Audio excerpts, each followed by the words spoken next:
78 years हो गए भारत को आज़ाद हुए, लेकिन कभी ये खुद का मिलिट्री एयरक्राफ्ट बना ही नहीं पाए। बट फाइनली इस साल वो रिकॉर्ड अब भारत ने तोड़ दिया। और भाई, ये सिर्फ एक एयरक्राफ्ट की बात नहीं है, ये एक पूरी रेवोल्यूशन की शुरुआत है। तो आज की कहानी है वडोदरा की एक फैक्ट्री की, टाटा की एक जुनूनी टीम की, एयरबस के एक इम्पॉसिबल डील की और एक ऐसी मशीन की जो दुनिया की 36 कंट्रीज की फौज यूज करती है। रुको जरा, पहले मुझे ये बताने दो कि ये C295 होता क्या है। बिकॉज यार, ये नाम सुन के लगता है कोई बोरिंग गवर्नमेंट प्रोजेक्ट है, लेकिन एक्चुअली ये एक फ्लाइंग स्विस आर्मी नाइफ है। एक ऐसा एयरक्राफ्ट जो 71 सोल्जर्स को ले जाता है एक साथ, जिसमें आप 9 टन का सामान लोड कर सकते हो।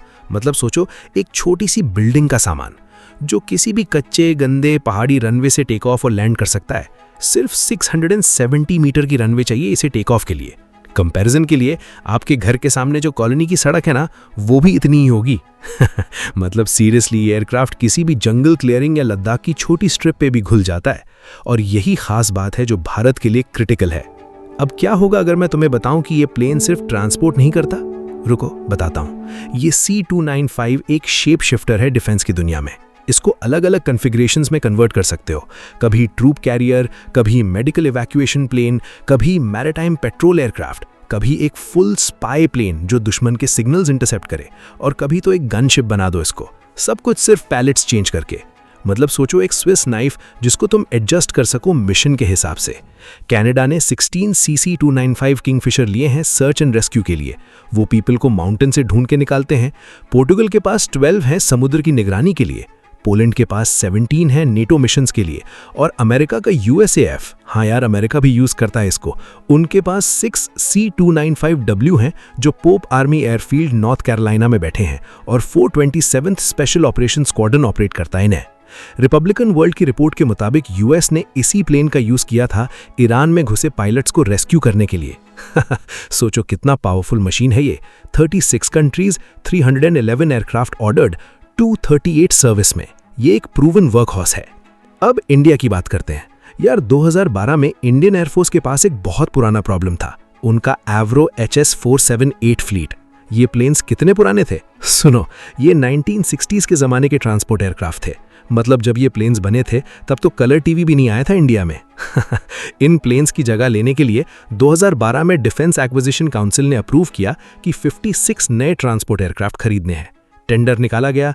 बोइंग, लॉकहीड मार्टिन, साब, एंटोनॉव, इल्यूशन, सबको बुलाया गया। और गैस क्या हुआ?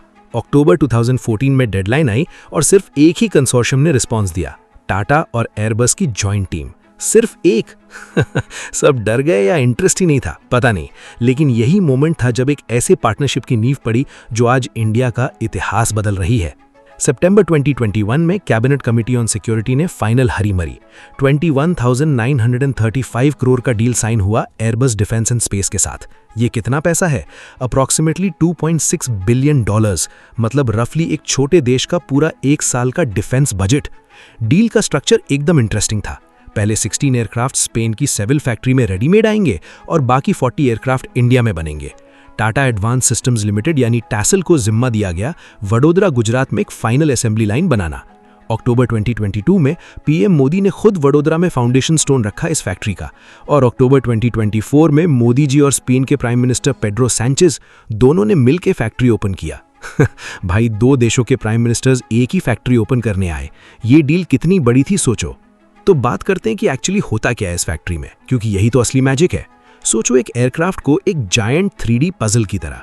टैसल की वडोदरा फैसिलिटी में 37 डिफरेंट सप्लायर से पार्ट्स आते हैं। इनमें से 33 MSMEs हैं, यानी छोटे और मीडियम एंटरप्राइजेस। मतलब सूरत का कोई कंपनी बोल्ट्स बना रहा है, पुणे का कोई कंपनी हाइड्रोलिक पार्ट्स, और गुजरात के किसी छोटे शहर की वर्कशॉप एयरक्राफ्ट के इंटीरियर्स के लिए मेटल शीट्स। अब तक ओवर 13,000 डिस्टिंक्ट कंपोनेंट्स और 4,000 सब असेंबलीज लोकली प्रोड्यूस हो रही हैं। फाइनल असेंबली लाइन पे ये सब पार्ट्स एक जगह आते हैं, जैसे एक मैसिव लेगो सेट असेंबल होता है। फ्यूजलेज सेक्शंस को एक साथ जॉइन किया जाता है प्रिसिजन जिगिंग के साथ। मतलब एक फ्रेम जो इंश्योर करता है कि हर पैनल एग्जैक्ट 0.1 मिलीमीटर टॉलरेंस पे फिट हो। फिर वायरिंग हार्नेस डालते हैं। एक एयरक्राफ्ट में किलोमीटर्स ऑफ इलेक्ट्रिकल वायर्स होते हैं। फिर एवियोनिक्स फिट होता है। थेल्स का HIAS सिस्टम, हनीवेल का weather radar, engine management systems, फिर प्रैट एंड विटनी कनाडा के 2 PW127G टर्बोप्रॉप इंजन्स माउंट होते हैं। ये इंजन्स एक शानदार 2645 हॉर्स पावर देते हैं, मतलब रफली 33 मारुति सुजुकी स्विफ्ट्स के इंजन्स की कंबाइंड पावर एक सिंगल इंजन में। फिर landing gear, hydraulics, fuel systems और Indian made electronic warfare suite जो BEL और BDL ने बनाया है, ये सब फिट होता है। पहले 16 टाटा एयरक्राफ्ट में इंडिजिनस कंटेंट 48% है, लेकिन जैसे ही टेक्नोलॉजी ट्रांसफर होती जाएगी 30th एयरक्राफ्ट से पूरा एयरक्राफ्ट भारत में ही बनेगा और लास्ट 24 एयरक्राफ्ट में लोकल कंटेंट 75% तक पहुंच जाएगा। विकिपीडिया के अकॉर्डिंग टेक्नोलॉजी ट्रांसफर 90% तक होगी। ये इंडिया को एरोस्पेस मैन्युफैक्चरिंग का एक रियल प्लेयर बना देता है, सिर्फ असेंबलर नहीं, मैन्युफैक्चरर। अब सुनाओ क्राइसिस वाली बात, क्योंकि कोई भी बड़ी कहानी बिना क्राइसिस के कंप्लीट नहीं होती। यार ये डील 2012 में स्टार्ट हुई थी, फिर टेंडर 2014 में क्लोज्ड हुआ, फिर 2015 में एक इंडिपेंडेंट पैनल बिठाना पड़ा क्योंकि सिर्फ एक ही बिडर था। गवर्नमेंट को डर था कि कोई बोलेगा कि डील रिग्ड थी। फिर नेगोशिएशंस चलती रहीं 2016, 2017, 2018, 2019, सालों तक कुछ नहीं हुआ। इतना टाइम बार बार डिलेज में गया कि लोग सोचने लगे कि ये डील कभी होगी नहीं। डिफेंस एनालिस्ट लिख रहे थे कि ये प्रोजेक्ट डेड है। टाटा के अंदर भी लोग थे जिन्होंने क्वेश्चन किया होगा कि इतना इन्वेस्टमेंट क्यों करें एक डील में जो साइन भी नहीं हुई। इमेजिन करो, एक कंपनी अपना नाम, रिसोर्सेज, इंजीनियरिंग टैलेंट सब लगा दो और 9 साल तक कोई कॉन्ट्रैक्ट नहीं। ये तो सबसे बड़ा पेशेंस टेस्ट था भारत की कॉर्पोरेट हिस्ट्री में। और जब फाइनली सितंबर 2021 में डील साइन हुई, एक पूरे डेकेड बाद उस पहले टेंडर से, तब जाके टाटा की टीम ने रिलीफ की सांस ली। फैक्ट्री बनो, पार्ट्स बनाना शुरू करो, एयरबस के साथ टेक्नोलॉजी सीखो, सब एक साथ चला। और अब देखो, मई 2026 में पहला made in India C295 Vadodara factory से रोल आउट हो गया है। डिफेंस 20 की लेटेस्ट रिपोर्ट के मुताबिक टैसल ने ये फीट ओरिजिनल सितंबर 2026 की डेडलाइन से महीने पहले अचीव कर लिया। टाइम्स ऑफ इंडिया के मुताबिक एयर वाइस मैजरल ने खुद फैक्ट्री विजिट की और एयरक्राफ्ट इंस्पेक्ट किया। अभी फ्लाइट ट्रायल्स होने वाले हैं।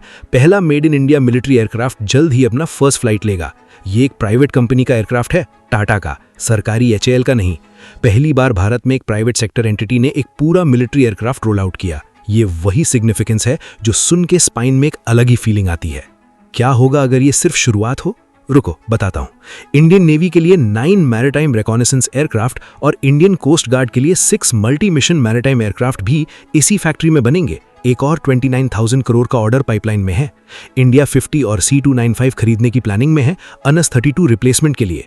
और ट्रिब्यून इंडिया ने लिखा है कि ये एयरबस टाटा प्रोजेक्ट वही कर सकता है एरोस्पेस में जो सुजुकी ने 1980s में इंडियन ऑटोमोबाइल इंडस्ट्री के लिए किया था। पूरा इकोसिस्टम खड़ा कर दिया।